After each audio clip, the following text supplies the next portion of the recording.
Welcome to my YouTube channel Matni Talimat. Please subscribe and press the bell icon for more videos. बिस्मिल्लाहिर्रहमानिर्रहीम। अस्सलामु अलैकुम वरहमतुल्लाह। मुअज़्ज़ज़ सामीन किराम, आज की इस वीडियो में आपको नमाज़ इशराक अदा करने का मुकम्मल तरीका बताऊंगा। इसकी नीयत कैसे करनी है, इसका वक्त कब शुरू होता है, कब ख़त्म होता है, इसकी रकातें कितनी अदा कर सकते हैं, 2, 4, 6 कितनी इसकी रकातें अदा कर सकते हैं, और फिर इसकी फ़जीलत क्या है, इसका तरीका क्या है, नीयत से लेकर सलाम फेरने तक ये मुकम्मल तफसील आपको बताने जा रहा हूँ। आपने वीडियो पूरी देखनी है और वीडियो अच्छी लगे तो लाइक, कमेंट और शेयर भी ज़रूर कीजिएगा। चलें जी, मैं आपको इसका मुकम्मल तफसीलन तरीका बताता हूँ, लेकिन उससे पहले मैं इतना ज़रूर अर्ज़ करूँगा, जो आपको बताना ज़रूरी है कि मैंने इससे पहले नमाज़ फ़जर, नमाज़ ज़ोहर, असर, मगरिब, इशा और जुमा की नमाज़ और बाजमात नमाज़ अदा करने का तरीका, ये पाँचों नमाज़ें, जुमा की नमाज़, बाजमात नमाज़ अदा करने का तरीका, ये मुकम्मल ख़वातीन किस तरह नमाज़ अदा करें, ये मुकम्मल अलग अलग वीडियोस बनाई हुई हैं, प्रैक्टिकल वीडियोस, यानी मैं पढ़ के दिखाया हुआ है कि आपने फ़जर की नमाज़ किस तरह पढ़नी है, ज़ोहर की नमाज़ किस तरह पढ़नी है, असर, मगरिब, इशा की नमाज़ किस तरह पढ़नी है। इसी तरह आपने अगर जमात के साथ नमाज़ अदा कर रहे हैं तो मुक्तदी ने क्या कुछ पढ़ना है, क्या कुछ नहीं पढ़ना, कब खामोश रहना है, कब कुछ पढ़ना है, यह मुकम्मल मैंने तफसील के साथ तहज्जुद की नमाज़, इशराक की नमाज़ और फ़जर, ज़ोहर, असर, मगरिब, इशा की नमाज़, ये सारी वीडियोस मेरे इस चैनल पर मौजूद हैं। आप ज़रूर एक मरतबा चैनल का विज़िट कीजिएगा और उन वीडियोस को ज़रूर देखिएगा। आपकी बहुत सारी गलतफ़हमियाँ दूर होंगी, बहुत सारी आपकी मालूमात में इजाफ़ा होगा। तो ये बात आपको बताना ज़रूरी थी, आप इस पर ज़रूर अमल कीजिएगा ताकि आपकी जो नमाज़ है वो कम अज़ कम, जो 5 वक्त की फ़र्ज़ नमाज़ है वो तो कम अज़ कम बंदे की दुरुस्त होनी चाहिए। और हज़ारों लोग ऐसे हैं जिन्होंने मुझे व्हाट्सएप पर रब्ता करके बताया, वीडियोस के कमेंट में बताते हैं कि हमारी बहुत सारी गलतफ़हमियाँ दूर हुई हैं। तो हो सकता है आपकी भी कुछ गलतफ़हमियाँ हो जो दूर हो जाएं और आपकी नमाज़ दुरुस्त हो जाए। ज़रूर वो वीडियोस देखिएगा। चलें जी, आज मैं आपको नमाज़ चाश्त जो है, इसकी फ़जीलत, इसका तरीका, इसकी नीयत का तरीका, ये मुकम्मल तफसील बताने जा रहा हूँ। ठीक है जी। तो याद रखें, ये चाश्त की नमाज़ है ना, ये बहुत ज़्यादा फ़जीलत वाली नमाज़ है, इसका बहुत ज़्यादा अजर व सवाब है और इसके बड़े बड़े फ़वाइद आका करीम सल्लल्लाहु तआला अलैहि वसल्लम ने इरशाद फरमाया कि हज़रत अबू ज़र रज़ी अल्लाह तआला फरमाते हैं कि आका करीम सल्लल्लाहु तआला अलैहि वसल्लम ने फरमाया कि तुम में से हर शख्स के ज़िम्मे उसके जिस्म के एक एक जोड़ के शुक्राने में रोज़ाना एक सदका करना है। ठीक है जी। अब सुबहानल्लाह कहना भी एक सदका है, अल्हम्दुलिल्लाह कहना भी एक सदका है, अल्लाहु अकबर कहना भी एक सदका है, और ला इलाहा इल्लल्लाह ये भी कहना सदका है, बुराई से रोकना ये भी सदका है, नेकी का हुक्म देना ये भी सदका है। तो ये सारे एक एक जोड़ के बदले में अगर आप एक मरतबा अल्हम्दुलिल्लाह कहते हैं तो एक जोड़ का सदका हो जाता है, आप सुबहानल्लाह कहते हैं तो जोड़ का सदका हो जाता है। अब जिस्म के इतने सारे जोड़ हैं, तो अगर आप चाहते हैं कि सारे जोड़ों का एक बार ही सदका उतर जाए तो आका करीम सल्लल्लाहु तआला अलैहि वसल्लम ने फरमाया कि हर जोड़ की अदायगी के लिए चाश्त के वक्त 2 रकात पढ़ना काफ़ी हो जाता है। तो अगर आप चाहते हैं कि रोज़ाना आपके पूरे जिस्म के जितने जोड़ हैं हर जोड़ का सदका उतरे, तो आप चाश्त के 2 नफल पढ़ लिया करें।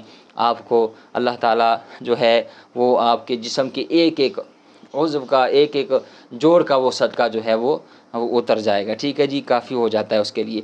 एक और हदीस पाक में आका करीम सल्लल्लाहु तआला अलैहि वसल्लम ने इरशाद फरमाया कि अल्लाह ताला चाश्त की नमाज़ अदा करने वाले के लिए जन्नत में महल बनाता है और तैयार करता है। और एक और में फरमाया कि जो चाश्त की नमाज़ अदा करता है अल्लाह ताला उसके गुनाह मुआफ़ फरमा देता है, चाहे उसके गुनाह समंदर की झाग के बराबर ही क्यों ना हो। यानी बंदे के गुनाह अल्लाह ताला मुआफ़ फरमा देता है अगर समंदर की झाग के बराबर ही क्यों ना हो, जो बंदा चाश्त की नमाज़ अदा करता है। और याद रखें, हर बंदा, बहुत कम लोग हैं जो इस नमाज की हिफाजत कर सकते हैं।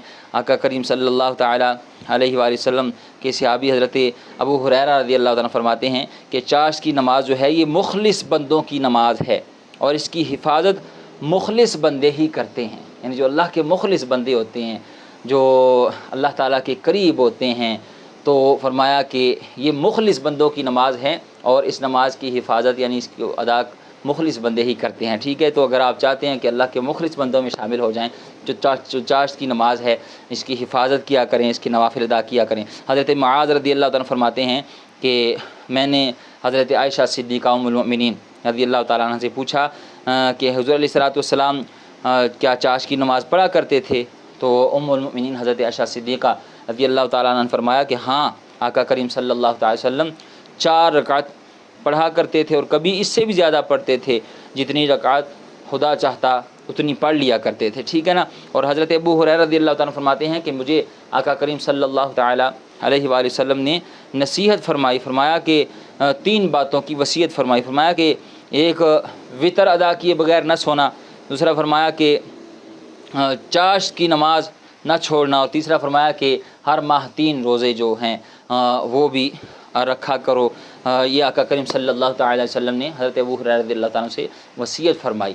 تو مختلف احادیث میں، مختلف روایات میں اس نماز کی فضیلت، اس کے فوائد، اس کی برکات کو بیان کیا گیا ہے، تو کوشش کیا کریں آپ اس نماز کو ضرور ادا کیا کریں، ٹھیک ہے جی۔ اب اس نماز کا وقت کب ہے، اس کی نیت کیسے کرنی ہے، رکعتیں کتنی ادا کرنی ہے، صورتیں کون سی پڑھنی ہے، اور اس کا مکمل طریقہ کیا ہے، یہ آپ جانیے، ٹھیک ہے جی۔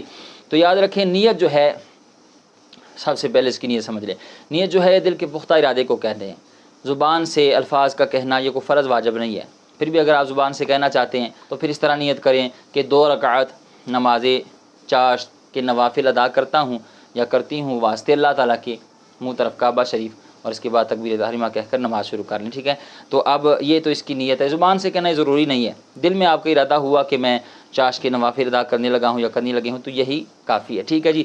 تو یہ تو نیت ہو گئی۔ دوسری بات کہ اس کی رکعتیں کتنی ہوتی ہیں، تو یاد رکھیں آپ اس کی 2 رکعتیں بھی ادا کر سکتے ہیں، 4، 6، 8، 10، 12 تک آپ اس کی رکعتیں ادا کر سکتے ہیں، ٹھیک ہے جی۔ اب تیسری بات کہ اس کا وقت کب شروع ہوتا ہے، تو یاد رکھیں اس کا وقت سورج نکلنے کے 2 گھنٹے بعد اس کا وقت جو ہے وہ آپ اس وقت اسے ادا کر سکتے ہیں، اور اس کا وقت جو ہے زوال کا وقت شروع ہونے سے پہلے تک رہتا ہے۔ جیسے ہی زوال کا وقت شروع ہو جاتا ہے تو پھر اس نماز کا وقت جو ہے وہ ختم ہو جاتا ہے، ٹھیک ہے جی۔ سورج نکلنے کے بھی 2 گھنٹے بعد اس کا ٹائم شروع ہوتا ہے، اور جیسے ہی زوال کا وقت شروع ہوتا ہے تو اس نماز کا وقت پھر ختم ہو جاتا ہے، ٹھیک ہے جی۔ اب اس کو کس طرح سے ادا کرنا ہے، تو یاد رکھیں آپ نے 2 رکعتیں کر کے آپ 2 ادا کرنا چاہتے ہیں، 4، 6، 8، 10، 12 تک ادا کر سکتے ہیں، تو آپ نے نیت تو سماعت فرما لی ہے، اس کے بعد تکبیر تحریمہ کہیں گے، اور تکبیر تحریمہ کہہ کر ہاتھ باندھ لیں گے، ثنا پڑھیں گے، ثنا کے بعد تعوذ، تسمیہ، پھر سورہ فاتحہ، اور ساتھ کوئی بھی صورت ملا لیں، ٹھیک ہے جی، جو بھی صورت آپ کو یاد ہو۔ کچھ لوگ کہتے ہیں جی ہمیں صرف ایک ہی صورت یاد ہے، تو کیا ہم ہر رکعت میں ایک ہی صورت پڑھ سکتے ہیں، تو یاد رکھیں اگر کسی کو ایک صورت یاد ہے تو ہر رکعت میں ایک ہی پڑھ لے کر کوئی مسئلہ نہیں، نماز اس کی ہو جائے گی، ٹھیک ہے جی۔ تو سب سے پہلے ثنا، پھر تعوذ، تسمیہ، پھر سورہ فاتحہ، پھر 7 صورت ملائیں، پھر اس کے بعد رکوع، پھر 2 سجدے، پھر دوسری رکعت کے لیے اٹھیں، بسم اللہ پڑھیں اور سورہ فاتحہ پڑھیں، پھر اس کے بعد 7 صورت ملائیں، پھر رکوع، پھر 2 سجدے، اور پھر اتحیات میں بیٹھ کر تشہد، درود شریف اور دعائے معصورہ پڑھ کے آپ دونوں طرف سلام پھیر لیں، ٹھیک ہے جی۔ تو یہ اس کا طریقہ ہے۔ امید ہے بات سمجھ گئے ہوں گے۔ اللہ تعالی ہمیں جہاں ہم نماز پنجگانہ کی پابندی کرتے ہیں وہاں ساتھ ساتھ ہمیں ان نوافل کی بھی پابندی کی توفیق عطا فرمائے، آمین بجاہ نبی اللہ۔